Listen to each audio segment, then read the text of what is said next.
Hey everyone. Thanks for those that are tuning in.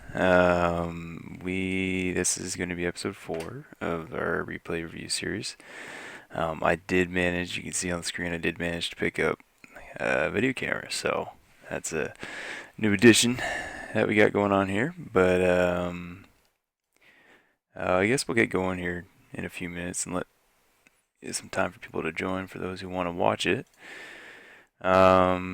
Today, I only have 4 replays that I got. I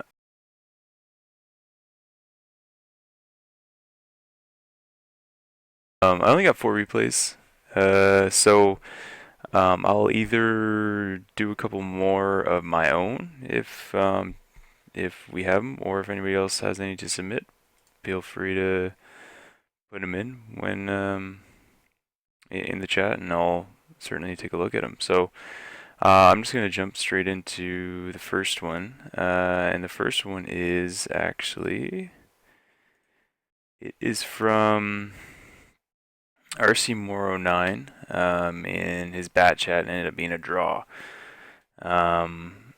Just looking at the stats, looks like one hell of a game, almost 6.8k damage, 6 kills. So should be an interesting replay. So I'm just going to download that right now.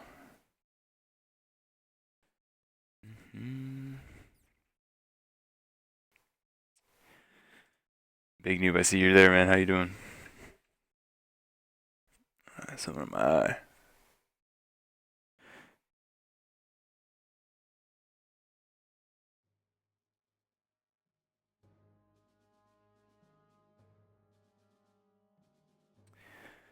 So while this loads in, just gonna do something real quick. So for those that are kind of new to it, what I do is I have these. That's gonna be interesting, isn't it? I'll take the chat off for now. For those that are new, how I like to look at these replays is at the very start of the map. I like to ask myself these kind of 4 general questions, right? The first one being, what map is it? In this case, it's Abbey. What tank am I in? Am I top tier, mid tier, bottom tier? What's my team composition like? And then conversely, what's the enemy team's composition like?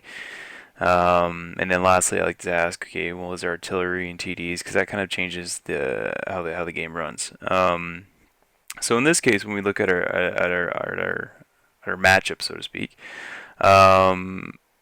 it's fairly TD heavy even on both sides. They have a little bit more advantage in terms of, or I shouldn't say advantage, but in terms of TD, they have more than you do. They're also almost, yeah, they're slightly heavier, but it's kind of similar. But because you don't have as many TDs, chances are your team's going to be a little bit more aggressive in playstyle, whereas they may be a bit more passive and waiting for you to come to them. So in terms of how that changes potentially how you would play, being in a bat chat and top tier in this game, you have a lot of options to do, right? You're one of the most highly mobile tanks there is out there, and that gives you a lot of flexibility where you can go. So when we look at the map, typically what you'll see is your heavier tanks will go the 1-2 line with your occasional fast or more medium ones trying to get to this position in here, or to get early lights down the 1 line. Your slower TDs and whatnot, they will sometimes tend on both sides from the north and the south to anchor this 1 line. You'll, especially at this sort of thing, if you had an E3 or something down at the end here, they can really be a nuisance on locking down this entire line. In terms of what the mediums can do, so in the bat chat, like I said, you can get up here fairly quick, and you can actually get on the back side of this right here, which allows you to get early shots into those trying to get up into the hill. You're a little bit late in terms of getting there for the first people going up, but if they do a big push up there, you can definitely get some early shots in from there. Other areas you can go with mediums is into the middle here. It's a little bit of a risky game, trying to take the Abbey. or even just going up to light, because artillery can shoot down here and hit you pretty good. But I mean, that is an option, or you can go in the lower side of the town. You can also go up the 8 line if you want to take a very aggressive, fast stance and try and get up into this area here to deny them to come down, and then you can also get up on this top side here. But if you get trapped in there, you're a little bit limited in where you can go. So chances are we're going to see a lot of their TDs either going posting up on the back of the 8 line here, posting up in base to shoot across down into the Abbey, or going over here to anchor that line. So that's actually going to be, in a lot of cases they're going to be waiting for you to come down there. Given that type of matchup, I personally like going over here, because if you do get stonewalled here, you can kind of come back and get away from it. And then just in regards to the Bat Chat in general, it's very much a tank that doesn't want to trade shot for shot because its gun isn't as accurate. But if you get the opportunity where you can take a hit but then do 1600 damage or even clip someone out, that's the trades you're looking for, right? Where you can isolate people, get behind them, or get on their side and take that trade of HP for one hit for taking them out essentially. So that's what he's probably going to be looking for this game. But I'm just going to kind of run it from here and see where we get to. It is nice that there's only, it's going to speed up briefly, one artillery piece. Zoom in a little bit here.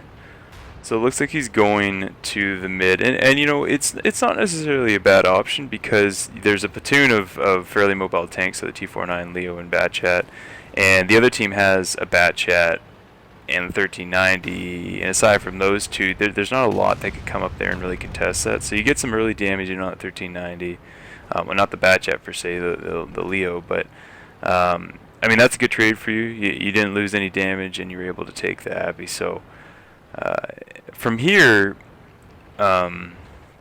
it's kind of, once you've taken it, you don't really want to sit in it. And I don't imagine he's going to sit in it too long as well, because once you're in there, they know you're in there, and if you're just sticking in there, there aren't a lot of shots anymore. I mean, you can shoot back if people expose themselves here, but then you're still exposed. You can shoot through there, but then you're still exposed, and you can shoot down here, but then you're still exposed. So we'll see what he ends up doing here. Looks like he's going to try and deny some of the stuff down here, which is good to do. I mean, if you can help this line. And also looking at, I mean, if we just pause it briefly, he gets some good damage on that Bat Chat. But if you look at tank position about where his team has set up, right? You got 2 Tiger 2s on this side. So this is your weak side, and I mean, that's okay right now, because for the time it would take this entire team to go all the way and come through here, they'd still be meeting TDs after it, and they may lose these people on this side, right? You have the overmatch right now. So that's why he's applying pressure over here.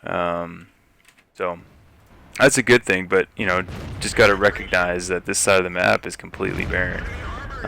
And we've also seen that the E3 popped up over here, so one of the things you're going to be continuously looking for is to see where are people on the map. So we know the E3 is over there, but we want to know where are the WTs. So 704 just showed up in the mid there. Where are the, E4, IS7, still haven't seen.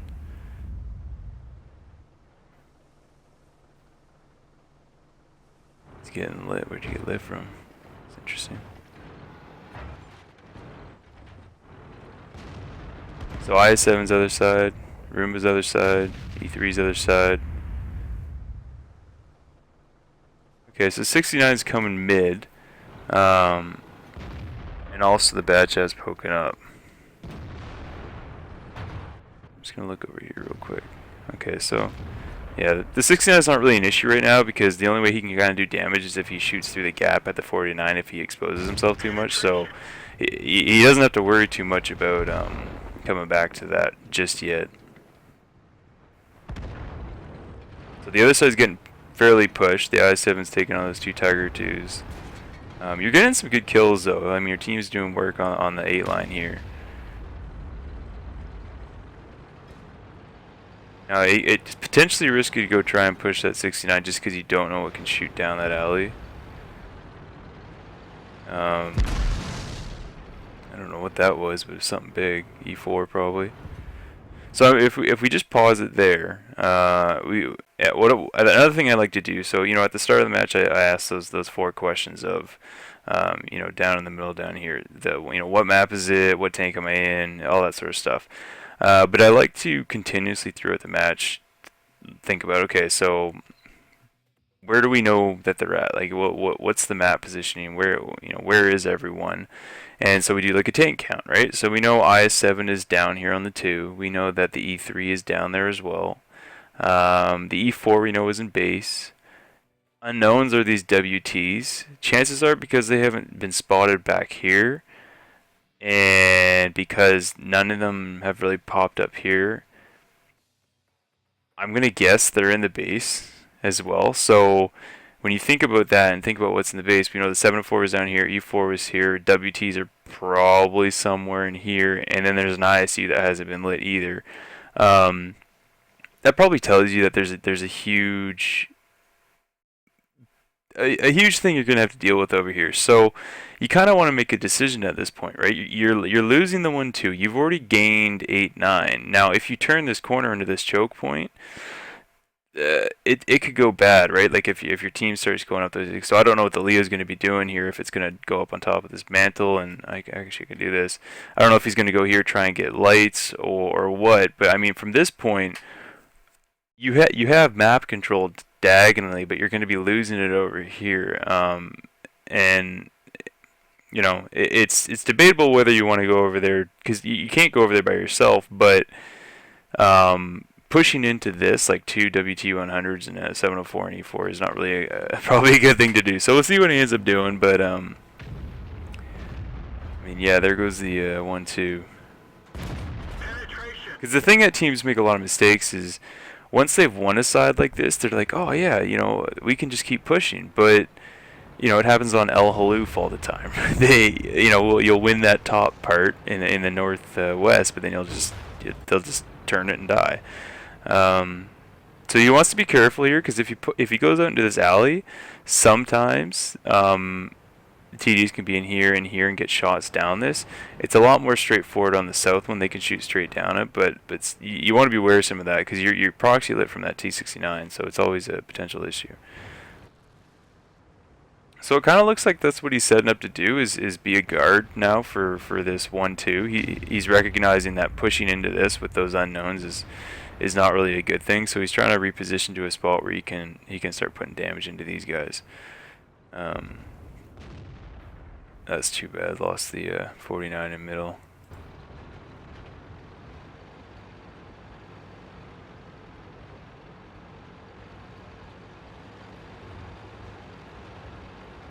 So it's a little bit of a tricky position here.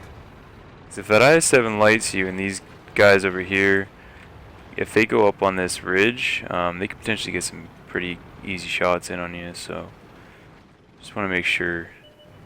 And see what I mean? So these guys up here are pushing into this base when they still don't know where, two of the best damage output tanks, as well as a tank that can hit for over 700, and they don't know what they're running into. Then you have an E100 that's going up the gap. So not that you can really control your team so much, but sometimes giving them just that ad thing, like, hey guys, let's just not push the up there. Sometimes they listen, and that can be helpful, because chances are, I'm assuming they're gonna get crushed, but we'll see. So you got lit from the E3s. Don't know where that Roomba is. Okay, so now there's WT100s popped up. Yeah, one of the WTs just went down. At this point, with the E3 being in there, you have to be careful. But this IS-7's almost overextending. So going down and collapse on him is probably a good move here, and it looks like that's what he's doing.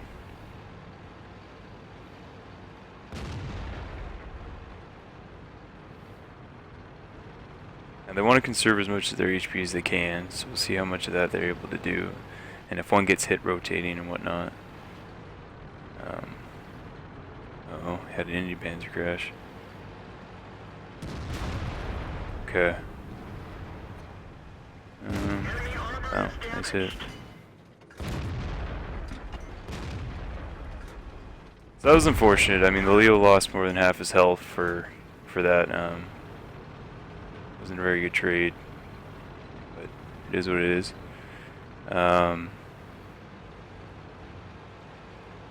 So still, you know, little handicapped here, right? Because you can't really push through here to help because of these guys. You can't really go wide here because of the E3. So scouting the E3 from here is probably your best option. You just have to watch out for that Roomba. And there's always artillery, so that's something to worry about. Okay, so E3 just fired. So because the E3 just fired, that would be my cue to make a run to pretty much in here. Because not only is this already safe, but it has a line on the back of the E3 and it keeps you safe from the Roomba. So we'll see what he ends up doing here. Can you get a kill on the Roomba?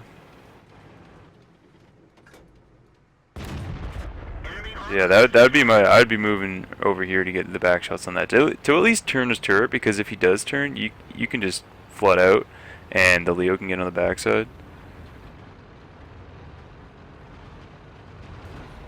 So you're just gonna eat him up.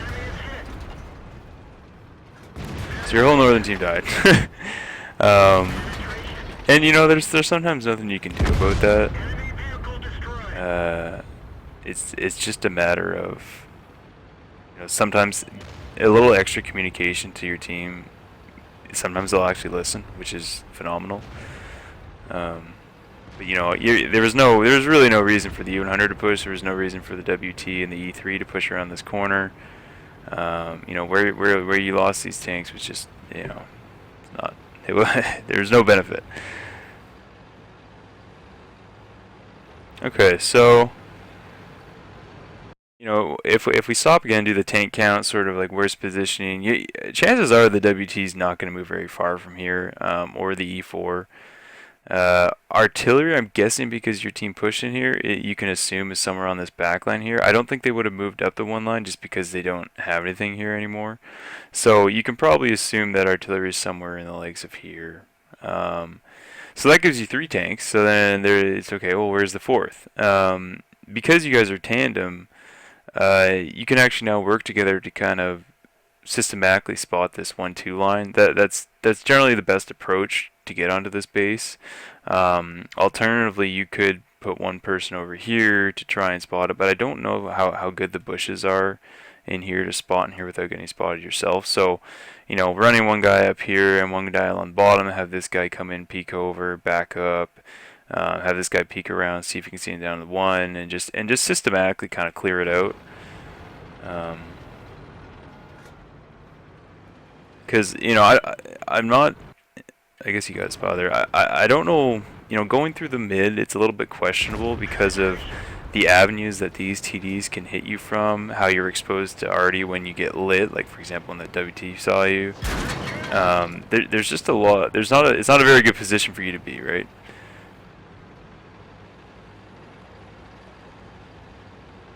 Oh, and you're just getting clipped too. So I think that tells you that the WT, yeah, was right in there. So he's fired twice, which means he can still probably clip your Leo friend. Yeah, so see, it would have been that's what I meant. In my opinion, I think it would have been better just to in tandem stay together and just systematically clear this 1-2, because by breaking up like that, if you saw one or the other, like I said, you're in an artillery lane, TDs can shoot down there, and you know, in this case, TDs on the side, which you could have spotted together and cleaned together. Now it shots in on you. Because definitely late game, you wanna be able to maximize each other's HP pools, and just leverage each other in those situations, right? Like 2 guns at the same time is better than 1. And you had the HP too to take 1 hit, so, you know, well, actually, I think you had full HP if you both had went there at the start. But nonetheless, Amaract, unfortunate. That's going to be a hard carry, especially with a full health WT 100. I don't know what that E4 was at. hit. Oh, 2 hit.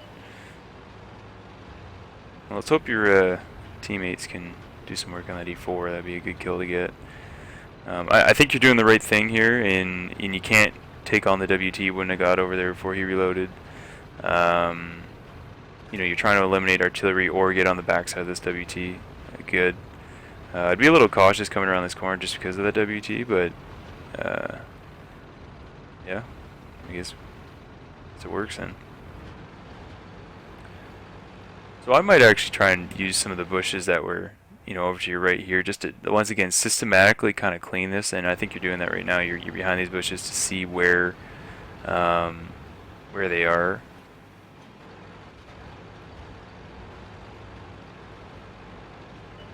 Uh-oh.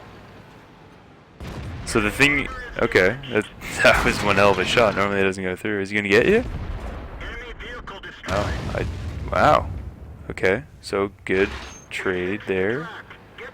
I'm not sure if I would push right across right away because you're still lit, and if that guy in mid was still there, I mean, it was risky. It worked out, but it was risky. Oops, artillery's up. Now he had fired a little bit ago, so you might still have enough for him, but we'll see. See what you end up doing. It's always risky to try and like go over one of those humps to try and shoot them. So it looks like, yeah, it looks like so going up to the high ground here to shoot down into them. It's a very difficult shot for them to kind of angle up and shoot you. So that's good. It's a good approach, and you're still pretty safe from these guys.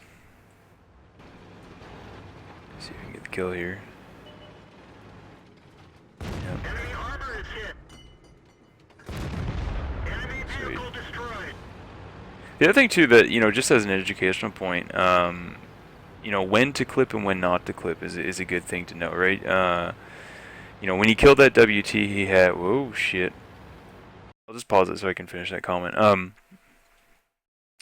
When he killed that WT, he had 3 left, and you know, a lot of players would probably reload at that point, just whether it's instinct or reaction, whatever. But what he did is he recognized that, you know, these other people are here, and because he knew artillery was somewhere along this line, you know, he said to himself, well, you know, if I can eliminate the artillery, because once I get past this, you know, this lane right here, I can just kill artillery, right? So he kept his ammo and shot it. Unfortunately, he really reloaded that one shot, which maybe he could have put into the E4. I don't know, but so we'll see what happens here. This is a little bit of a risky situation. Oh no, that's scary. Just keeping the rock between. Good, good. Looks like the E4 kind of backed up. Might give you an opportunity to get out. Okay, that's good. Oh, your artillery looks like he splashed and did not kill, so that's too bad. It's a shame your artillery hasn't hit a bit more. But, you know, artillery is unpredictable at times. So, because you have the super long reload with the ammo rack, creating that space is good, and also just being unpredictable in what your next avenue of approach is going to be. Your T-30 shouldn't be going off on his own though, because as soon as he goes around that corner, that E4, if he's still up there, has shots down that lane, don't even know where the WT is. So I mean, and this kind of goes back to when, you know, originally with that Leo on your side, right? Is when you stick together like that, especially late game, you know, multiple guns are able to eliminate other people very quickly, or you can trade HP or whatever. I mean, at this point, you're both one shot regardless, but I don't know. It's just, you know, whether or not you would go around and hang up on this ridge and, you know, spot in there. Like if you had gone around maybe here and just crested up to spot through for him, assuming there's a bush or something, or even just gone all the way around to spot through, then it would have been safer for him to come. So you don't necessarily have to be next to him. I don't think that's a good thing, but being near his presence, you know, you can work in tandem in case he or you light anything. You know, and you're doing a little bit of that right now, anyways. Now, but he doesn't have shots over here. If you do spot anything, looks like he's kind of weaving through the buildings.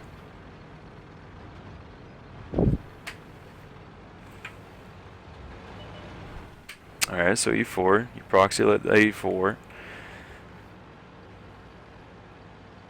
Is the T-30 gonna go for it? It's risky, man. Let's see if he has it. See, yeah, you're already missed again. That's too bad. Could have been a kill.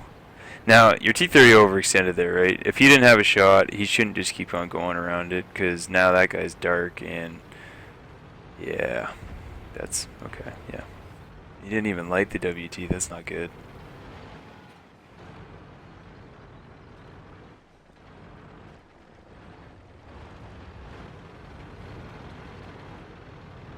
Huh.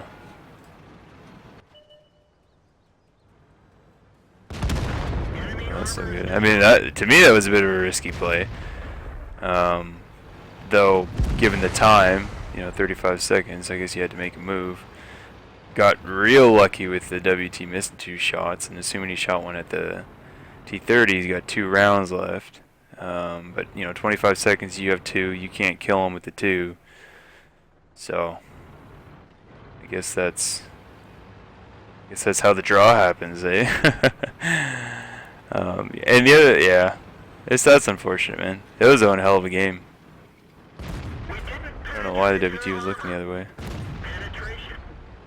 Yeah, get the extra damage in there. So, I obviously RC is a great player. I mean I think the intent of him submitting the replay was just kind of get a different set of eyes and just see if there's anything that kind of stuck out. A lot of good movement, a lot of unpredictability where the map is, and applying pressure where you needed to, and readjusting. I think particularly late game when you had still one of your platoon mates alive, which is honestly more important, I would guess, than just a regular pub version out there. But I think you needed to take advantage of that a little bit more than when you did. So when you pushed into middle, that put you in a very compromised position, because not only is your left flank open, which is where you got shot from the WT, but in front of you, if you ran into anything, the E4, WT, or whatever, you're not going to be trading more for what you're going to get hit for, and you're also in artillery lane. So I think you put yourself in a position where your teammates couldn't help you, and you really couldn't apply much pressure in that situation. So had you gone around with your Leo and, like I said, kind of compartmentalized that 1-2 line and scouted down, you would have seen the one WT there. And if he was looking mid, you might have even got shots in on him, and then you could have done like a do-si-do where you stay one side, your buddy runs down the one line, he comes up behind, turn turrets, and you might not even lose any HP, and then you'd still be full health, you wouldn't be ammo-racked, and you still have a Leo. That's all hypothetical, of course, because the already still could have hit something, but I think that was really where the game changed, because you went from being full health to being ammo-racked and losing a platoon mate. So I mean, that would really only be my main general comment. At the end too, I mean, although the movements worked out, I think some of them were also a bit risky in running across the backside of their base when you got hit by the WT over here, but you ended up killing them, different things like that. But yeah, so I think just overall, just that that late game management and sticking together and keeping those guns together is really the only thing I could kind of point out there. But I really do appreciate you submitting the replay, and hopefully that helped out. So that is that one. The next one is it is from Infernal Dalek and is in a Nashorn on mines. So I'll just download this one quickly.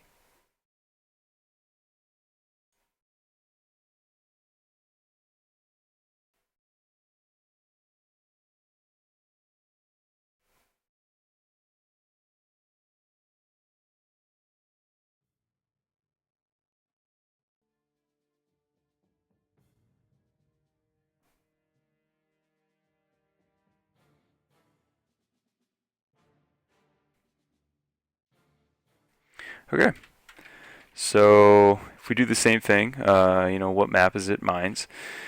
Um, when we look at this map and we just talk about positioning in general, it's a little bit trickier for TDs on the south side. They're fairly limited to if they stay at the back, this side here, this down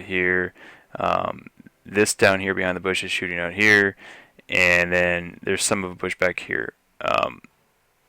I'm not saying all those are good positions. If you want to say delit, chances are back in here is where you're going to be. If you go at this bush here, on this side one here, or this one here, you usually get lit pretty quick, and especially in a Nashorn with artillery in the game, you're going to get dunked fast. So I don't really like TDs, or any tank really for that matter, sticking back here just because they're not really doing anything. They're basically giving the entire team map control and just saying, come kill me. You can play TDs sometimes back up in here just to kind of anchor the point, or if you're quick enough getting around over here to this top hill. Other times too, you can take T's out here, but if you're slow, you can get shot along the way here, and when you're here, there's not a lot of cover to stay behind and you'll get lit pretty quickly. So, really, it's kind of back here or supporting your team up to 7 here. In terms of the matchup here, your middle tier, you don't have a lot of hit points, and for example, a T29 can take you halfway down. An SU, if it penetrates, with a big gun can just kill you. Artillery can kill you. M6 will take a third of your life. So you don't have a lot of hit points to deal with. So you gotta be wary of some of that, and you just have to be wary of some of these two artilleries, right? Being an open top TD, even the grill, that's gonna hurt you if it hits you. So, the north generally has just an inherent advantage. Typically, you'll see their mediums and lights push up the hill here really quickly, and then their back force able to shoot anyone from your side trying to go up. So you're at a disadvantage to try and get in there. When we look at team composition, your top tier is a T20. The next closest thing on there, so they have a T34-85, they have MT25, and Chinu T34, those are slower. Chaffee. So they have a few that would go up there in comparison. Your T20, T37. I mean, you'd be risky to try. You would probably lose those tanks if they try to go up there. So hopefully your team doesn't do that and just suicide. From the north, they have a bit stronger position as well for TDs, as they usually sit in this area here, and they can shoot down into here, and they can cover the island, and they can shoot down here. So they have a very strong TD position back here where it's very hard to spot them. So just inherently, the north is a lot better. So you're kind of hooped on this one, but I'm just going to check your damage. Okay. So we'll see where you end up taking this one. I'm just going to zoom slightly. Let's get this show on the road. I always say zoom, I mean speed up. So it looks like that's where you're going, is you're going over to this TD spot over here. Now you're taking a bit of a forward position, and just the things you want to keep in mind is when they come over that ridge right there, when their first people come through there, you're gonna get lit instantly because there's no bush. Even with your camo, you're just going to get lit. So you're in a very exposed position. One of the ones that I was talking about, you remember that how I said there was a bush back here, is this one right here. It effectively gives you the exact same firing lane that you're doing right now, but you have a bush. I still don't generally like this one because I still feel like, maybe it's just because it's at higher tier, it's a little less effective, but if you want to do this lane, go back here. If you want to do the lane out here, you go over here. But you've taken a little bit too much of a forward stance that if they do send anything up the hill, they're going to get you. Now, ironically, they gave you hill, which is a no-no from that side, but I guess it is what it is. So I don't know if I'm going too fast.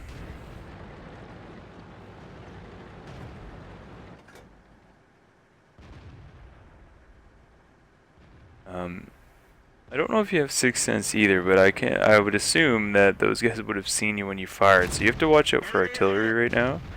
Is especially when you get lit. And like I said, I don't know if you have Sixth Sense, but Enemy armor is it can be damaged. dangerous. Now the other teams, they're basically feeding you right now because Penetration. they've pushed up very far very quickly, and rightfully so. I mean they own that entire flank, but um, normally that doesn't happen that fast. But so I just want to pause it here, like I did in the last match. I like to at the start ask myself those four questions, but midway through, I like to ask myself, okay, what's the tank count? Where are the positions at? Where are the weak spots? Where do I need to go? And when you look at the map, um, you can see that 789 is virtually lost. Although you've taken hill with the ELC, it looks like they're making a bit of a push in the mid as well. The 1-2 isn't really an issue for you right now. You have a challenger that's backing up a T-37 who's probably about to die on the 1-2, and they don't have strong tanks that are going to push. So I don't think 1-2 is necessarily going to be a focal point for you. You're losing this 789, but if we look at where I got to zoom out a little bit. You don't really have a lot more shots on them crossing just yet. I mean, you may on these guys as they come around, but you're going to have an AT-7 that's going to stall them for a little bit. So for you, I think what you would want to do now is you want to preserve your T-20, your top tier tank right here for now, because you can't really shoot anywhere else. Unless these guys come out into this crossing lane again, your main shots and your main priority is shooting these guys here to keep your T-20 alive and to keep the hill advantage. Eventually, you're going to want to turn to support your AT-7, but assuming he just kind of slowly keeps backing up, these guys are just going to run into him. So we'll just kind of run it from there and see what happens. Okay, so he came into the lane, get an unfortunate bounce. It's going to be a difficult shot if you try to make it. But you make it. But you see what I'm saying is, if I pause it again, now it's hard to, I don't know if I can zoom out and see it. That's kind of a weird way of doing it, but when these guys start coming around on your two here, you're really going to want to try and put some priority into these because challengers should be able to hold the one. AT-7 should be able to hold this, but if this buckles, they're going to come on the back side of your guys. So, we'll see what you end up doing here. Okay, so it's a good kill, good kill. Don't have shots on the M6. M25 is taking the hill from you. Penetration.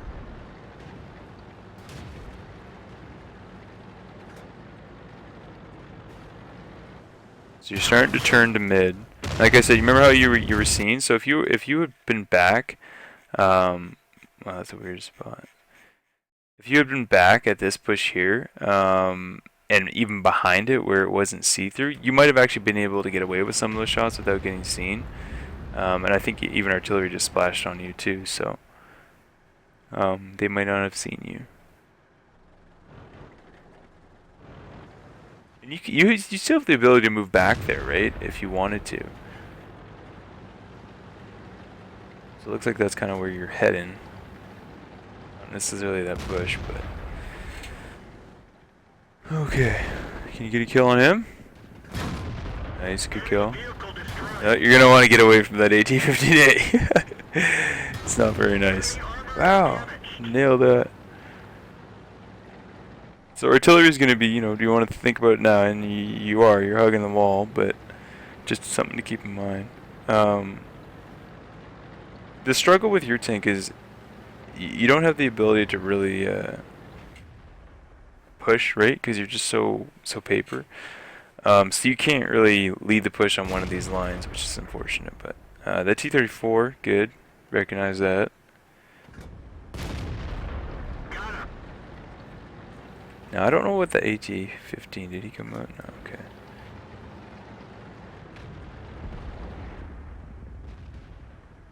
What's your AT-7 at? So your AT-7's full. So at this point, you have these guys holding this line. I don't necessarily know how well they're going to do all of it, but um, this is like your last hurrah tank right here. He's full health. He can do a considerable amount of damage. He can take a lot of hits, and he's still anchoring this one side. So basically, your goal at this point is to do as much as you possibly can to keep him in the game and him alive. So that means making sure these guys don't come up on his backside. This guy shouldn't really be of any concern to you right just now. So you have to think about, okay, well, where can I position myself to do that? So, although this gives you a reasonable position to shoot that T-34 if he comes through and the one up here, I still think going back to this position here, if you can get there without getting spotted, though if the AT-15's there, you can't. Just so you can deny them the ability, because not only does it show you the top of here, which artillery could hit, but it also would allow you to spawn into this pathway. And the other thing too that you want to keep in mind is if you're behind, say this bush here and camouflage, you don't always have to fire. Like sometimes just spotting that guy and letting your artillery work on him is better than you firing, because it keeps you in the game and it puts damage on a target. So we'll see what you end up doing here. So AT-15 came down, you spotted him, that's good. And that was kind of one of the ones I was talking about. That was a very difficult shot to make. You spotted him. You weren't spotted yet, but by firing, I'm assuming you got lit. And I don't know if artillery or whatnot is on you now, but right, so you get a good kill. What's your AT? So your AT's taking a hit from someone. Like I said, your priority is to keep him in the game right now. That's what you need to be doing.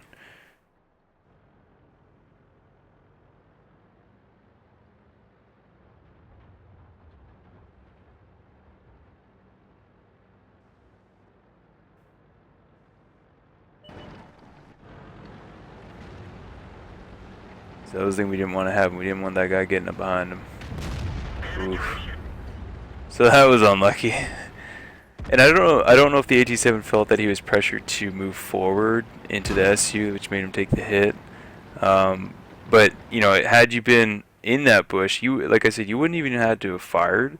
Just spotting that AT would have made him double think what he was trying to do and stutter and whatever, and your artillery could just work him, and it would have kept your AT alive. So,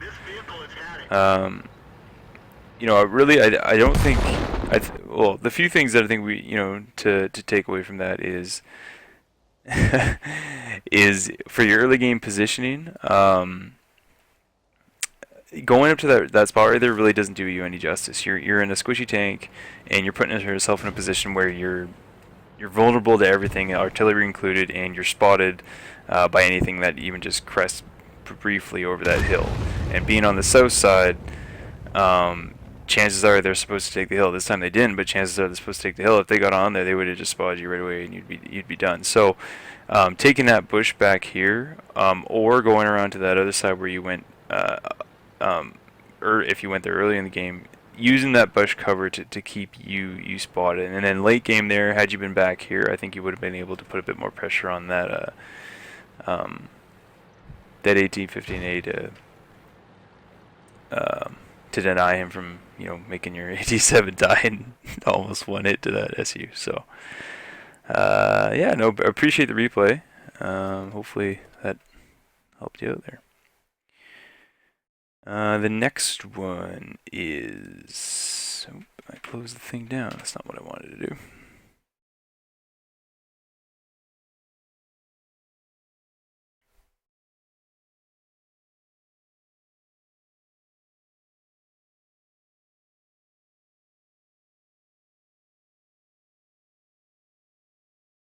Yeah, I guess I put my own replay in here.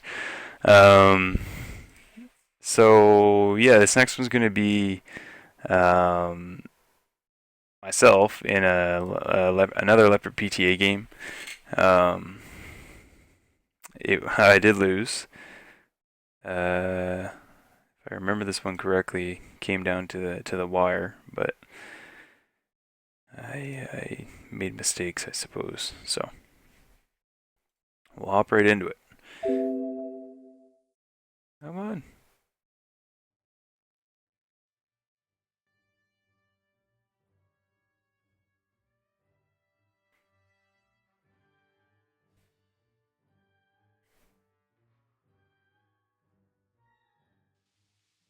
So, if we take a look at everything here, whoops, didn't mean to do that. So we're on Windstorm, and this map is quite interesting. So when we look at where tanks typically go on this, your heavier tanks and TDs to a certain extent, maybe more mobile ones, will generally play this southern part of the city here. They like to kind of side scrape and use these alleyways to kind of dictate the fight, mainly because it's artillery safe in most places, except for when you get out in the open. But your kind of more mediums and lighter stuff will play up in this area as well as up north here.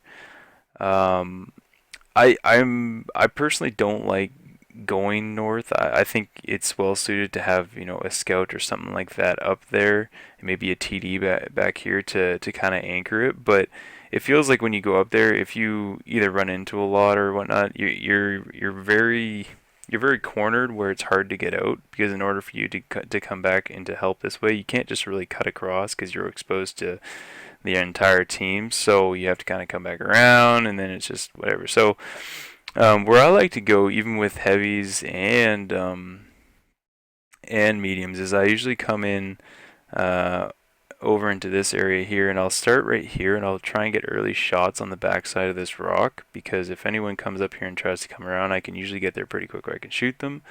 And then I like to just play around in this city, and depending on when I do my tank counts and stuff like that, move around the city and adjust to try and flank the guys in the south or flank the guys here, and really just be a complete disruption in here. Sometimes it backfires, I'm not gonna lie, but that's the general plan that I like to do. When we look at just tank compositions in general, I mean it's a reasonably favorable matchup in terms of no tier 10s and only one artillery, but they're a lot heavier, right? They have an E75 STI WZ 111, where we have an IS8, which is arguably a medium in itself due to its armor. A PTA and a patent. So from the top three, we do not have meat, and they do. So that's going to be an issue. They also have tank destroyers, which we have none. So running into that Jag Tiger, that's going to do some damage. So we'll just kind of let it run.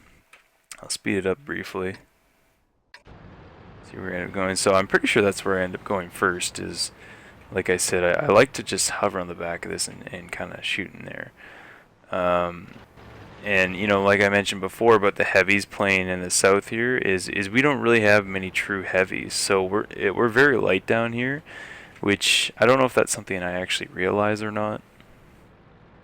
I know that we're fairly bundled here. I mean, we're moving more guys down south, so I guess that's it. So you can see I'm aiming in on the backside of that rock because it's artillery safe, and if someone comes up, I can shoot them.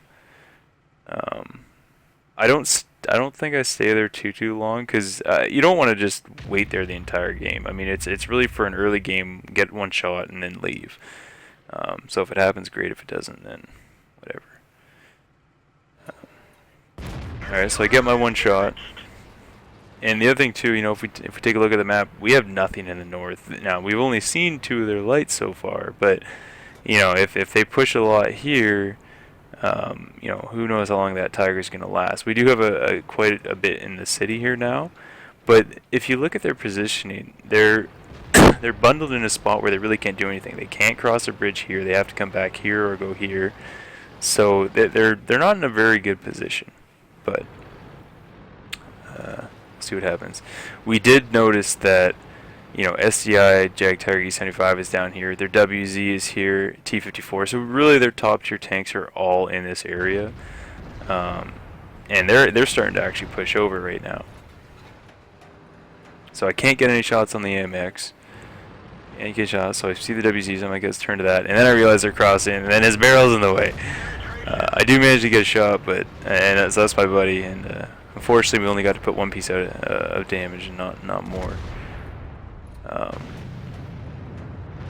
So I mean, if we just take a look at the map here right now, the enemy team is actually kind of.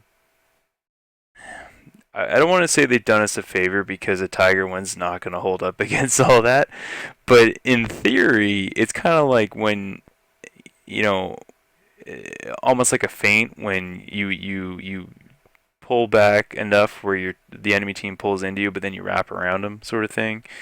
That's kind of what it looks like is coming on down here, right? We have a light going out to get their artillery. Our Tiger 2 is still holding the north because there's not a whole heck of a lot that can challenge them up there. And then we're just wrapping around what's in here. But the thing that is potentially going to bite us is we just don't have the armor or meat to deal with all of this. So what we want to do is we want to identify situations where we have an overmatch and exploit it. So, for example, this WZ is alone.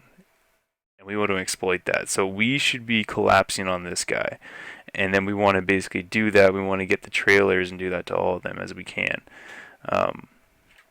So we'll see. I think that's what we end up trying to do here. I don't have a shot. T-49 smacks him.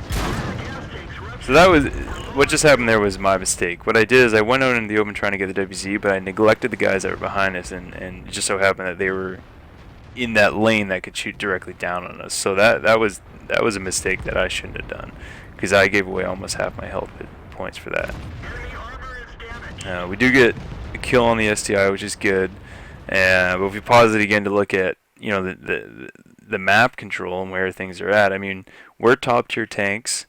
It's 3 minutes in. We have lost virtually 2/3 of the map, right? We've lost kind of this whole south region here.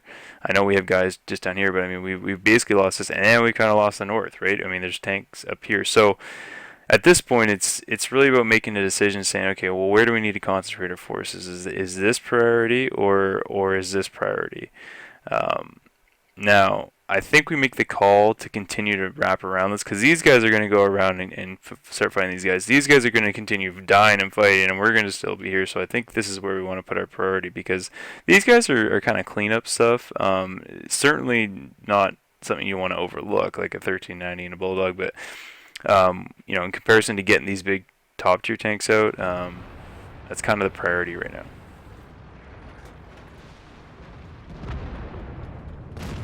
We get shot in on him. I'm looking to make sure that, see if the other guys on the other side have shots on me. Tiger 2 is just going to get... So I think I'm trying to find positions here to get fire in on them. Definitely don't want to go out into the face of a JT. But I see that he turns. So I go in, get a hit. And because artillery's out, I don't have to be as mobile.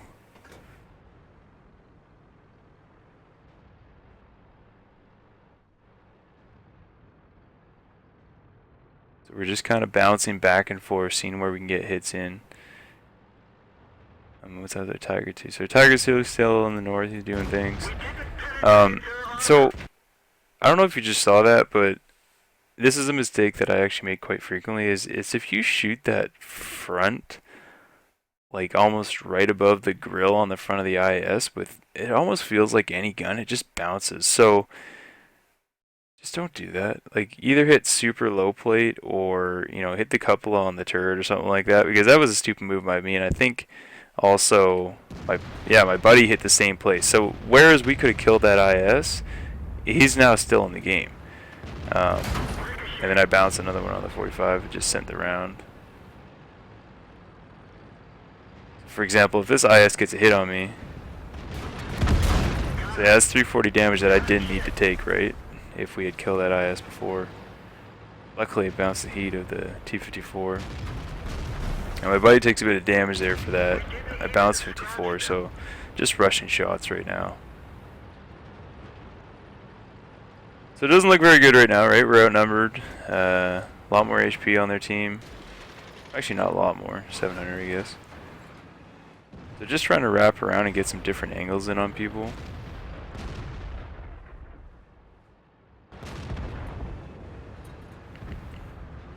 So the 54 kills E75.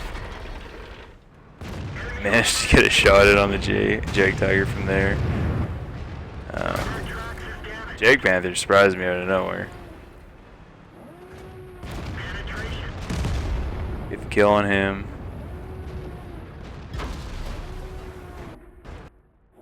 So just trying to really get away and conserve HP. That's a good hit. A T-54 kills at 1390. Don't know where that T-49 is. That thing's gonna suck if it comes in.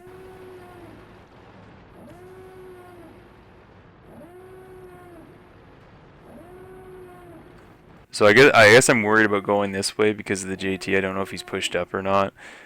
Oh, there's the 49. Is he back up to get killed? Nice, good kill.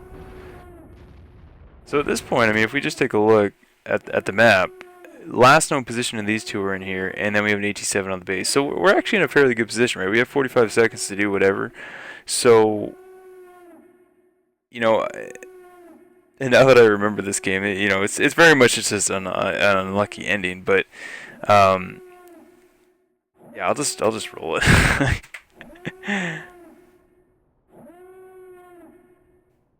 So I get the Jag Tiger. I don't know if you can see my buddy there. He's kind of halfway on the rail and halfway not. So we're up, right? And then my buddy drowns. So there's nothing you can do about that. I mean, in terms of me, I mean, he shouldn't have drowned himself. And then the T-54 dies on the other side trying to go frontally with an AT-7. So, I mean, collectively as a team, could we have done that end piece a bit differently? Yeah. I mean, my buddy couldn't have drowned. We could have gone around and taken the T-54 here, as well as got side shots on the AT-7. And then our T-54 went ahead to die straight onto him. But unfortunately, that's kind of what just happened. So what I'm trying to do now is scout where the 54 is and kind of slowly go around, but I don't see anyone, and I'm able to get a shot on the AT-7. At this point, you know, I have free reign, right? The 54 wasn't anywhere around me. He wasn't out here. He wasn't up here. So I don't know where he is. I'm assuming he's maybe somewhere back in this city now. So I'm trying to create space. I have a minute 30. I can do whatever. So I spot the 54, put some obstacles between me and him, and you know, now it's just a matter of, okay, well, I'm gonna wait for him to come out, or he's gonna come out into me. So I wait to go dark, and then I decide, okay, I'm gonna make the move. I'm gonna take the action, and go to him, try and go. At the same time, you know, I get proxy lit. I take a shot through because I think he's going through. My reload gets me, and he kills me, and that's the end of it. So I think, you know, things that I could have done definitely differently on that one was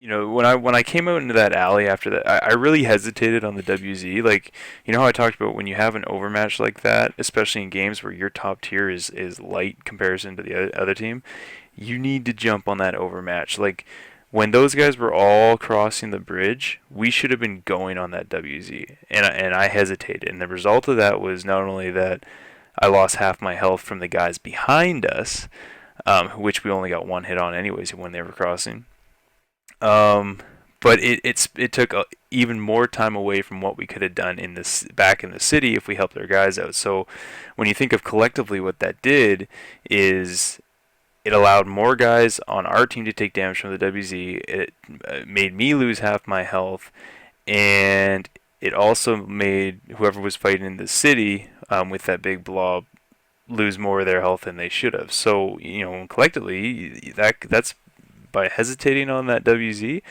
that cost us, you know, probably a few thousand hit points, which, you know, at tier 9 is not you know, that's pretty hefty. So, I definitely think I could have done that differently. Obviously at the end, you know, how from going you know, up 3-2 to to 2-1 without the team even having to do anything really is a shame. Obviously, rushing the shot at the end was not a good thing. One other thing too I want to make note of is, remember how I talked about the north and not needing to send a lot of people?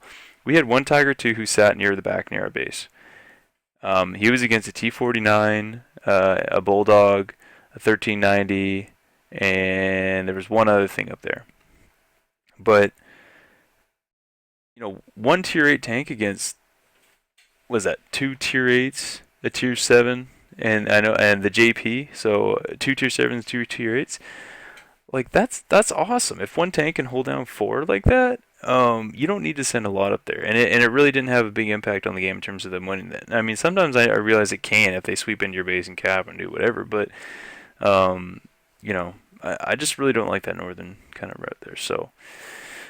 So yeah, I mean that's definitely things I would do differently, is just being a bit more proactive on jumping on those opportunities when they come, and when you have that overmatch, it's just being like, just kill. Because yeah, I might take one hit from the WZ for 400, but that's still less than the 800 that I took coming out, and we would have killed him a lot sooner. So that's that one. The last replay I have, come on, is from Big Noob. And like I said, because I actually didn't get a lot of replays from people,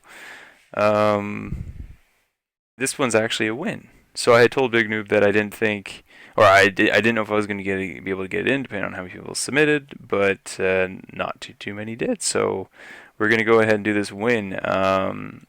I'm pretty sure it's a fairly big win. So WZ131. 8 kills, almost 3,200 damage. So a huge carry. I mean, if we look at the medals, there's Top Gun, Radley Walters, Defender, High Caliber, Kolobanovs, Pasuchis, and Tank Snipers. So, there's quite a bit going on there. So we'll go ahead and download this one and get it going.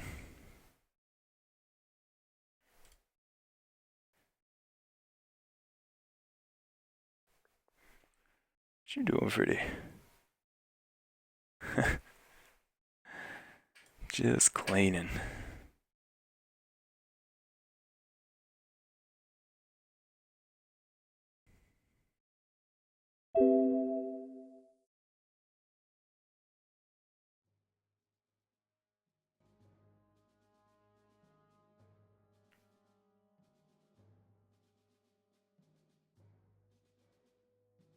So like I said, this is a win on Redshire.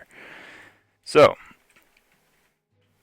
we've seen this map a few times, and when we talked about positioning, typically your heavies, sometimes TD, depending if they're turret ones and stuff like that, will go 0 line and brawl it out there. You'll have TD sometimes anchor the points on the 1 line from the south down here, from the north up here. You'll have people sitting on this back ridge line up here from the north, and then down here, anywhere in this region here from the south. Sometimes people will take aggressive stances in here and there, particularly on an encounter battle. They'll do that a bit more, right? They want to get towards the cap fast and apply pressure there. You'll see TDs sometimes back here from the south side, as well as back here from the north. Main hubs for people to kind of ball up to is in these little bushes down here. So just be wary of those positions. They can't really shoot you over here unless you run on the high ground here, so you just stay low when you're in here. If we look at tank compositions, you have more TDs in the top tier. And they have a little bit more meat at the top. You do have an autoloader, which is to your favor. And I mean, there's a fairly lot of later tanks in the bottom as well. There's a lot of artillery too. Now for a light tank, great places to go at the start. From the north, there is a bush, I believe, right here, that if you get to quick enough, not lit, you can actually spot through this kind of gully here and light anyone that's going to this position. I think it might be a bit different when their spawns shifted over a bit, but definitely, if there's traffic going in there and you get to that position, you can see them fairly quickly, and it will allow people on this side of the hill to shoot down into them. Conversely, if you're from the south, there's a bush right here that's very good to get to for the same reason, because you can spot people coming through this pathway up here. So it just gives your team a lot of information on the map. So just gonna roll it.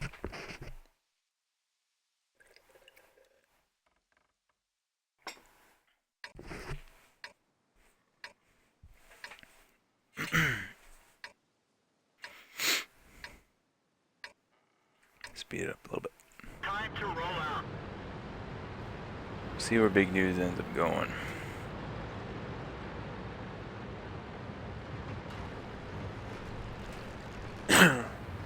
So the thing about an encounter is there sometimes isn't a tendency to go over here, which is okay. I mean, that's not really the priority on this map. You just need to then make sure that what you're doing to counter map control. So Big Noob's going to that spot that I was talking about, these bushes right here, so you can actually light a ton of those guys in here. That cross there. Chances are, because of their spawn, if they had gone over there, the faster ones would have already gone. The AT is just a bit slower.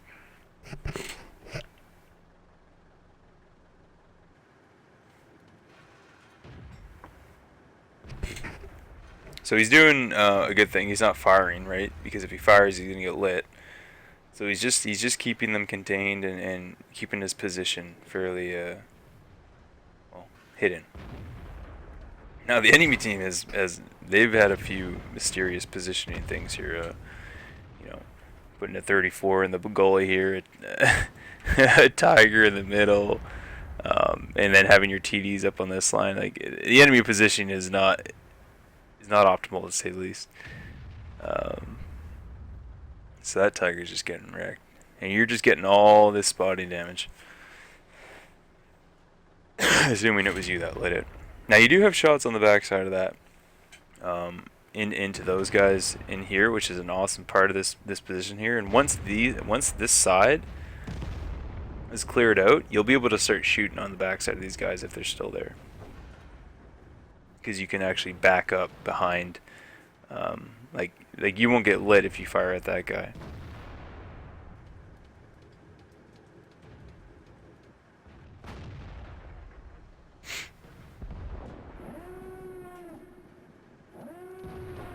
So your team has lost cap, so eventually you're gonna have to start putting pressure into those guys.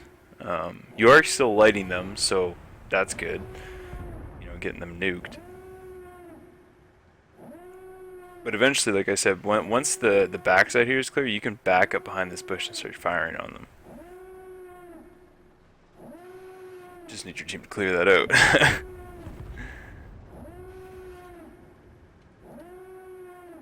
I still don't know how that T-34 is alive down there, but get on them.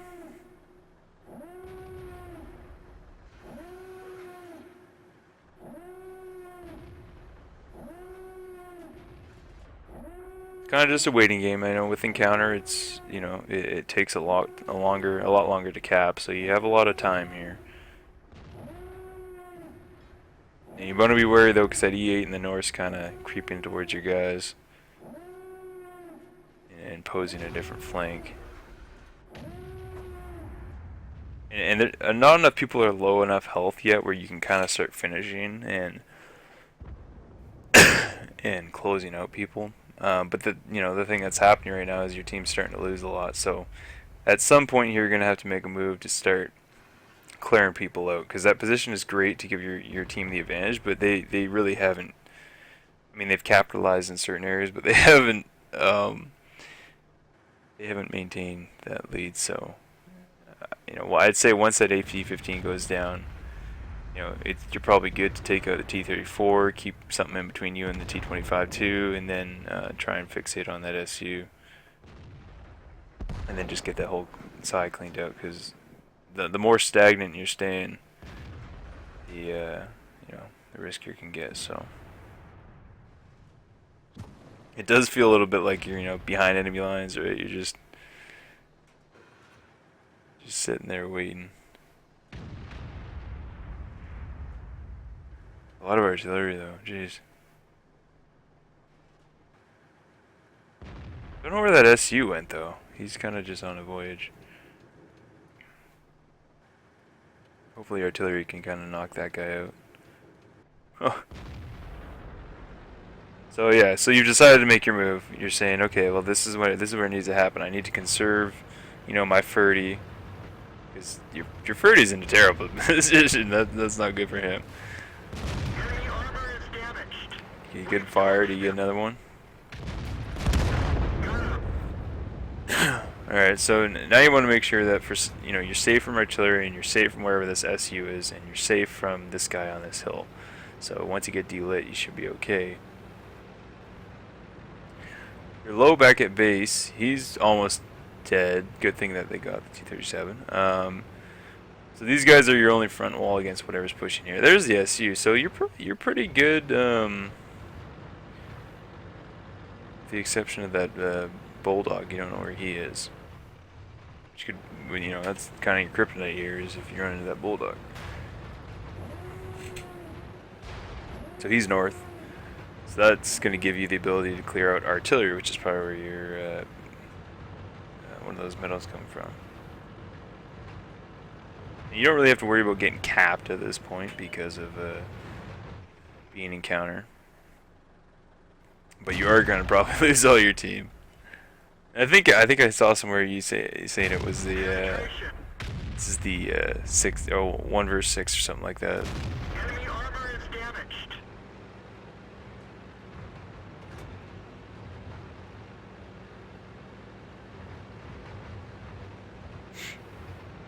Alright, lower, go down so we can get a 1v6. Enemy is hit. I didn't realize like the aim time on that thing's that long. But They're knocked out. okay, so 1v6. Let's do it. Oh, there's all looking. You get the auto aim. Boom. Enemy vehicle destroyed. Target acquired. T-25 too. Don't know where he is, but Got him. last he was seen was in there. Oh, he misses. He bluffed it. Target acquired. Does he stay there? Find another target. You'll probably camel up before. Oh, never mind. No. Wow. Enemy vehicle destroyed. All right, so you get quick couple kills. That's good. Do we have any hit points on them? E-37's at 2-shot for you. E-8's 2-shot. Bulldog's multiple shots. Depends if that Bulldog has the autoloader. That could be. I guess the 37's not there anymore. Sorry. E-8's at 2-shot. Don't know what the Carnarvon's at. Oh, Carnarvon. There.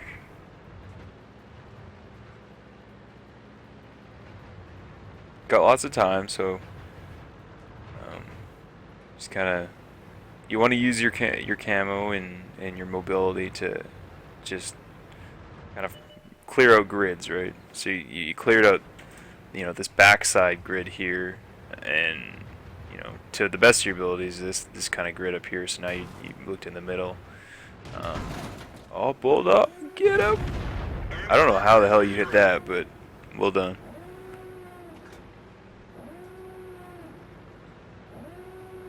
I don't even think you aimed at that. Like, let's go back.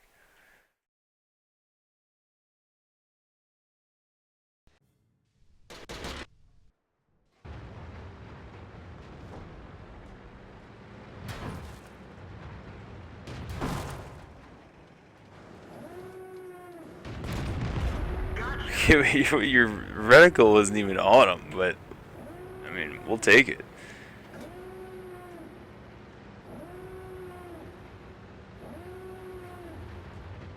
Yeah, those when you get those shots, you're just like, yes, game is working right now. And now you know where both of them are, right? They're both in front of you. One's on the cap, so it's just a matter of putting yourself in positions where you can do damage, not be spotted, and just whittle them down. I think you're making the right choice right now, which is I think you're trying to go eliminate the E8, which is on the cap, because then it's just a one-on-one, and all you gotta do is create distance and have camo in between you. So. See if you can get this E8 down. Good air.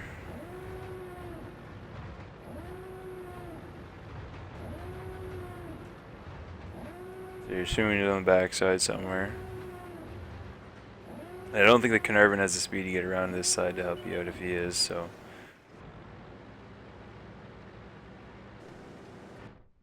Just gotta make sure that Carnarvon can't get you.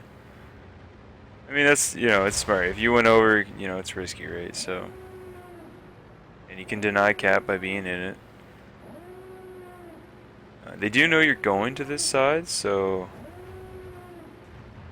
I mean, I would have thought for sure that Carnarvon would have been on that side, but. Oh. Enemy vehicle destroyed.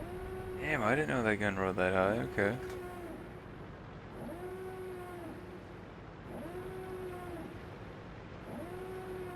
I also see a 3 marks of excellence. Well done.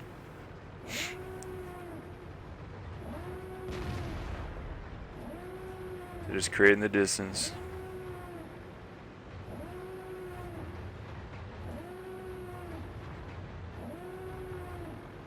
Coming from different avenues of attack. Not being predictable.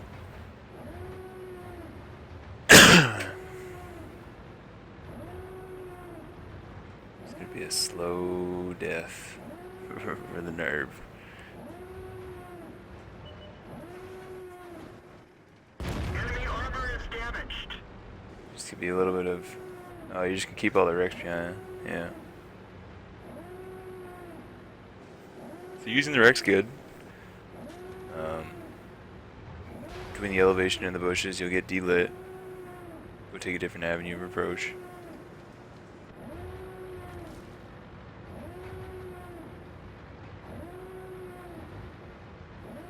You'd even double back probably, because if he saw you going that way, he might think, oh, okay, well I'm gonna point my gun that way.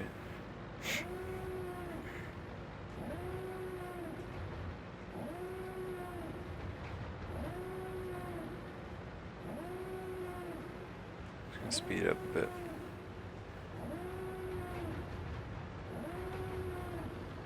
I mean, the good thing about him being on a cab is you know exactly where he is all the time. He's not leaving, right? So it doesn't. Basically you have free reign. You're just like, well, he's basically here, and that's it. And so you're just getting good fire. Yeah. So what he did there is he basically get enough range where you can spot and not be spotted, and then sit behind bushes and just go to town. So, no, well done, man.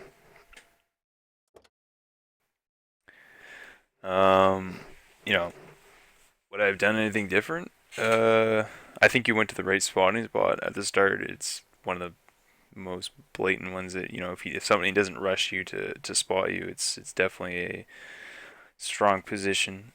I don't know if I would have acted earlier. I mean, me personally, I probably would have.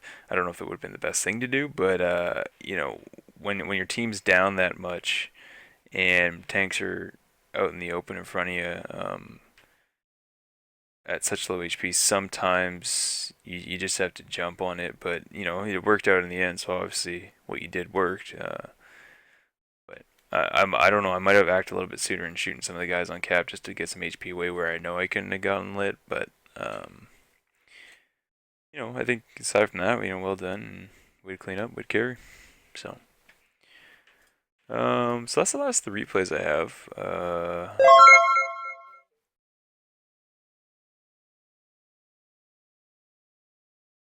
Canada. So yeah, I don't know if anybody else has. Well, there's not. It's not a whole heck of a lot of people here, anyways. Cap, if you don't have a replay, or if I don't know, do you have a replay that you'd want me to check out for you?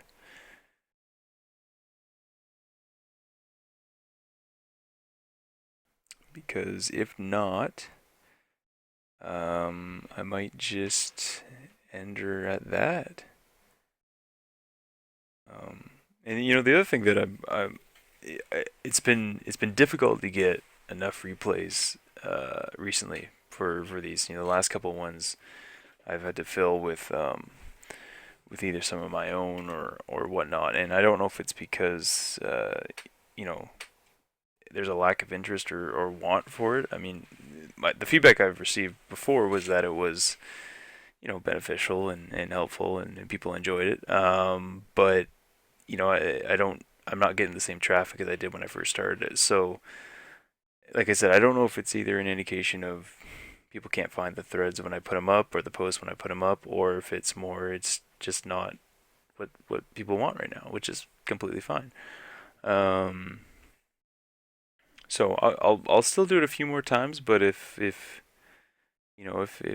Sunday and next Wednesday, if I still don't get enough replays for them, then I might either cut it down to 1 day a week, or